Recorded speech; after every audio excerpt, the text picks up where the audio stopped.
Está de volta aqui, aliás, sexta, hoje é o dia do retorno. Sexta e segunda, né? Eu não estive Sexta e presente. segunda. E hoje também temos um outro retorno, né? O retorno do nosso internacional, Hugo Neto, que está aqui presente conosco. Seja bem-vindo e é um grande prazer tê-lo conosco aqui, Hugo Neto. Bom dia, Lauri, bom dia a todos os amigos da Rádio Popular, do programa do Barzinho, todos os ouvintes. Realmente é uma alegria muito grande. Eu que fiquei acompanhando a rádio pela internet, participando nas terças-feiras aqui, dando um alô para o pessoal, para todos vocês. Nós temos aqui o prazer de estar recebendo também aqui o nosso amigo, já de longa data, o apóstolo Eduardo Machado, né, que é diretor-presidente lá da Igreja Bíblica da Graça, Ministério Apostólico celebrando a vida conosco aqui. Apóstolo Eduardo, eu já lhe conheço há muito tempo como nosso amigo, nosso irmão, o seu trabalho é muito bonito. E nós temos o prazer de tê-lo aqui conosco nos debates. Muito bem, pessoal, um bom dia, Lauri, um bom dia a todos aqui, a todos os nossos ouvintes também. Falando do nosso primeiro assunto, que é a questão da educação, das provas do Enem, né? A média do país subiu de 500 para 511 pontos. A rede estadual, aqui no Rio de Janeiro, também celebrou uma tímida melhora na média do exame, aumento de 4,4 pontos. No ano passado somou 491 e agora 495, sendo que ficou 16 pontos abaixo do parâmetro nacional. Para o secretário de Educação do Rio de Janeiro, Wilson Risolha, os números do Índice de Desenvolvimento de Educação Básica, o IDEB, já haviam alertado para a situação crítica. Segundo ele, foi anunciado um conjunto de estratégias em janeiro em planejamento para os próximos 11 anos. Também temos aqui a declaração do ministro da Educação, Fernando Haddad, que quer tornar o Enem um exame obrigatório. Inclusive, o objetivo do MEC é que a prova substitua o vestibular em todo o país até 2020. Deixa eu dar um dado importante, né, que dentro dessas notas, algumas escolas da Baixada se destacaram, né, e aqui nós temos aqui na Baixada Fluminense, o Colégio Tamandaré de Nova Iguaçu, que obteve uma pontuação maior a nível de Baixada, o Cefet de Nova Iguaçu, o Colégio Pedro II de Duque de Caxias e o Colégio Alfa, também de Duque de Caxias. Esses foram os melhores colégios avaliados a nível de Baixada Fluminense. Hugo Neto, sua opinião sobre a questão do Enem.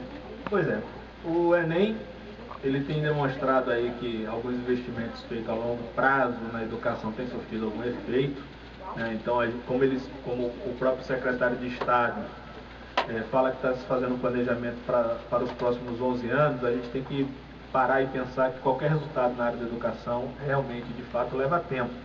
Agora, eu diria que se houve esse tímido avanço, a gente tem que agradecer a dedicação dos profissionais da área da educação, porque a gente vê no dia a dia, todo ano, quase todo mês, alguma reivindicação, algum problema de falta de gestão por parte dos governos.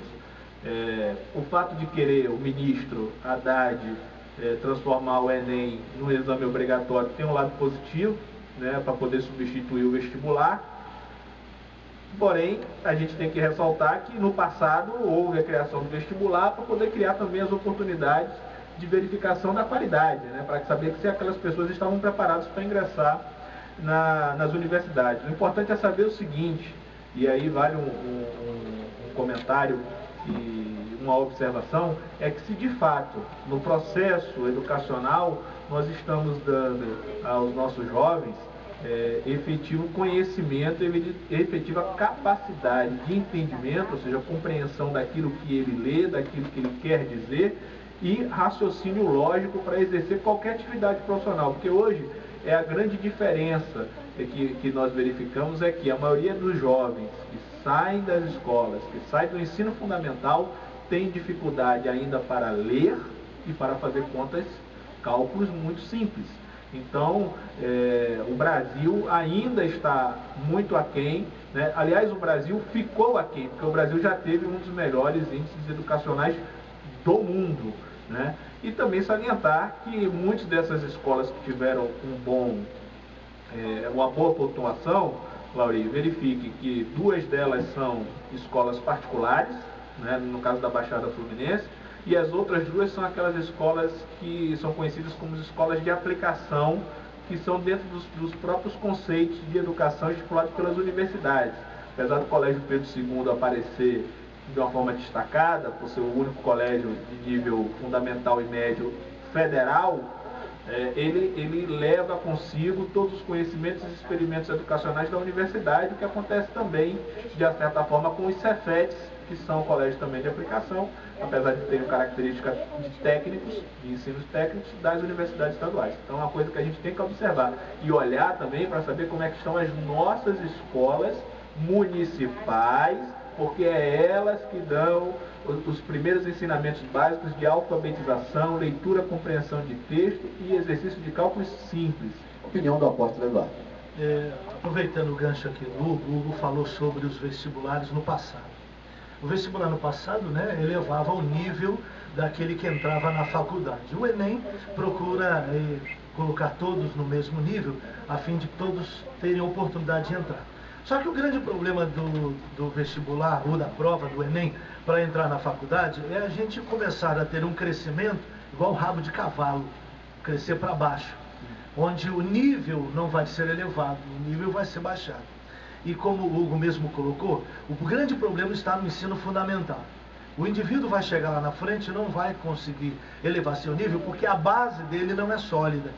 Então, o grande problema não é resolver apenas o assunto resolver o Enem e colocar o Enem como avaliador para entrar na universidade. É melhorar as condições de ensino no primeiro grau, no ensino fundamental. E eu me lembro que no passado, né, eu não tenho aqui nenhum saudosismo do período militar, mas aquele período lá foi bom, né, em termos de educação. Eu estudei naquela época, eu era CDF na minha sala de aula e a gente competia um com o outro para tirar medalha. E hoje em dia a garotada não está nem aí para estudar. Então o problema todo é investir no professor, porque a turma de professor que está ensinando por aí, os cabras não sabem nem conjugar verbo. E tem mais um assunto, apóstolo, que realmente é muito complicado. Nós sabemos que o salário do professor ainda é muito baixo para a realidade do país e para a sua realidade. E aí ele tem que dar aula em diversas escolas.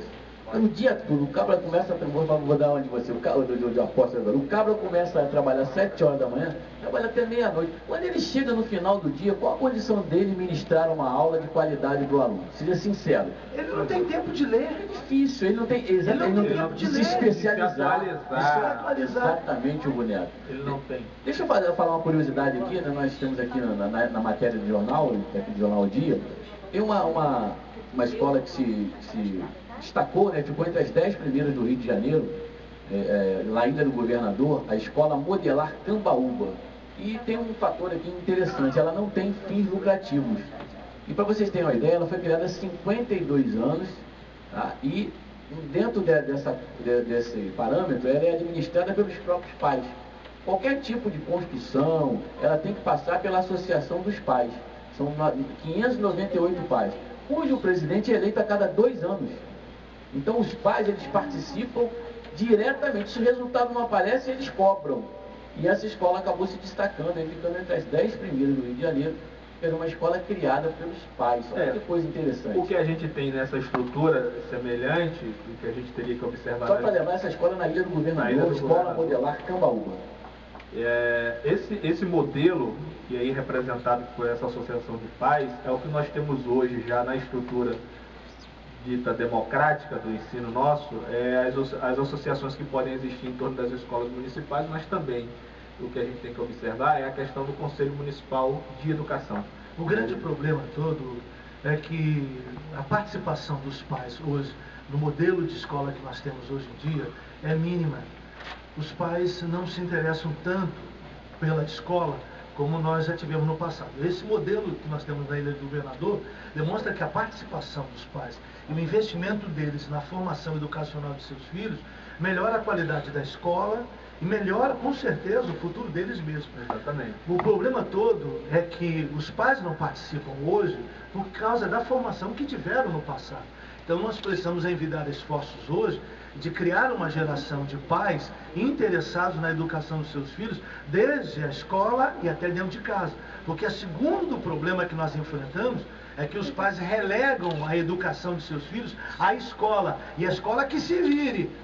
Não, e que não pode ser assim. Acredito que esse comportamento aconteceu, de uma certa forma, como você citou a questão do regime militar, uma certa repulsa ao comportamento, digamos, ditatorial, ou que a disciplina era muito mais cobrada, como uma espécie de dizer, não, isso é ditadura, então vamos subir. Então há uma geração que se tornou uma geração relapsa, com a desculpa de que estaria tendo um comportamento mais livre, ou talvez utilizar o título de que estaria sendo democrática, e acabaram deixando de lado o comportamento essencial, que é o de formação dos seus filhos. Saímos de um extremo ao outro. Exatamente. Agora a gente precisa voltar para o centro, né? Desculpe, pode apontar.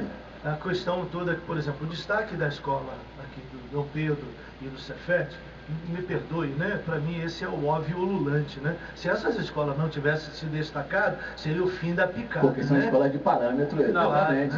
Porque são escolas específicas em relação ao ensino. E o aluno, para poder participar dessas escolas, ele faz a prova. E aí vamos fazer um paralelo com o passado. Se não existia Enem, se não existia vestibular, e como meu pai sempre me falou, existiam os exames admissionais, ou seja, ele só passava do primário para o ensino, para o ginásio. Quero ginásio. Exatamente. Eu me lembro que quando uma vez eu fui aprovado para entrar numa escola de ginasial naquela época, o Gil Vicente em Realengo, rapaz, que festa que a minha família fez, porque sabia que aquela escola tinha um nível de educação formidável, né? A grande dificuldade que nós encontramos hoje, e a verdade é essa, é que, infelizmente, o poder público ele está falhando nos investimentos em relação à educação.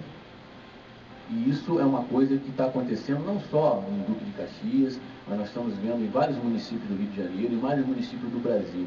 A cada dia que passa, qualquer discussão que nós temos aqui no nosso programa, a gente sempre volta ao problema educação.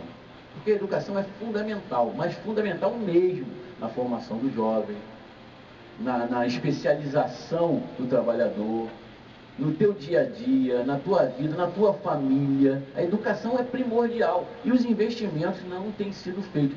Planejamento não tem sido feito. E nós falamos aqui a questão do professor, do profissional, que ainda não é valorizado o quanto deveria ser. E ele tem dificuldade de ministrar aulas pelo excesso de trabalho que ele tem e pelo pouco tempo que ele tem de especializar-se, de estudar, de pesquisar, para poder passar para o aluno. Eu não sei quem aqui já, quem nos ouve, provavelmente já deve ter assistido, que já passou em canal aberto, aquele filme A Rainha, que fala sobre a Rainha Elizabeth, quando do falecimento da princesa Diana. Isso. Chega num determinado momento do filme, já no quase final, que ele retrata ali o início da administração do Tony Blair, né, que era um trabalhista. A primeira pauta que ele vai discutir de governo com a rainha é a questão da educação. E ele fala, olha, nós estamos tendo problemas que o nível da nossa educação está baixando. E a rainha pergunta a ele assim, qual é a sua proposta? Ele falou, reduzir o número das salas de aula e aumentar o salário dos professores. Ou seja, vamos reduzir o número de alunos e vamos tornar o professor mais direcionado para aquelas turmas menores, para que haja uma melhor qualidade no ensino. Então essa é uma observação que a gente tem que atentar. O que nós estamos fazendo aqui? Quando a gente fala em investimento e em recursos financeiros para as escolas, às vezes a gente fala de modernização das escolas, nós estamos efetivamente cuidando da educação ou estamos nos anestesiando com maquiagens tecnológicas na educação? Hoje o que a gente está fazendo, o Hugo bem colocou, o governo hoje em dia simplesmente está administrando o problema, não está solucionando o problema. E eu tenho que tocar nesse assunto, no meu caso aqui. Claro, o problema se deve unicamente a uma coisa. Entre o recurso que sai lá do gabinete do prefeito e quando chega na sala de aula, 30% no mínimo já foi roubado no meio do caminho. É verdade. Essa corrupção que realmente corrói esse orçamento. Você está falando uma coisa, inclusive isso, o que você está falando, já foi noticiado inclusive nos jornais, né, e foi feita uma avaliação, o próprio Ministério Público constatou que o maior índice de corrupção do país estão nas verbas justamente que são encaminhadas à educação e à saúde. Esses são os pontos chaves da corrupção no país. Isso já foi identificado, é uma questão real que já foi noticiada. Bom, 11 horas e 8 minutos, Ivan Santos, estamos chegando aqui ao final da primeira parte do nosso debate. Daqui a pouquinho retornamos com a segunda parte dos debates aqui no programa do Mazinho.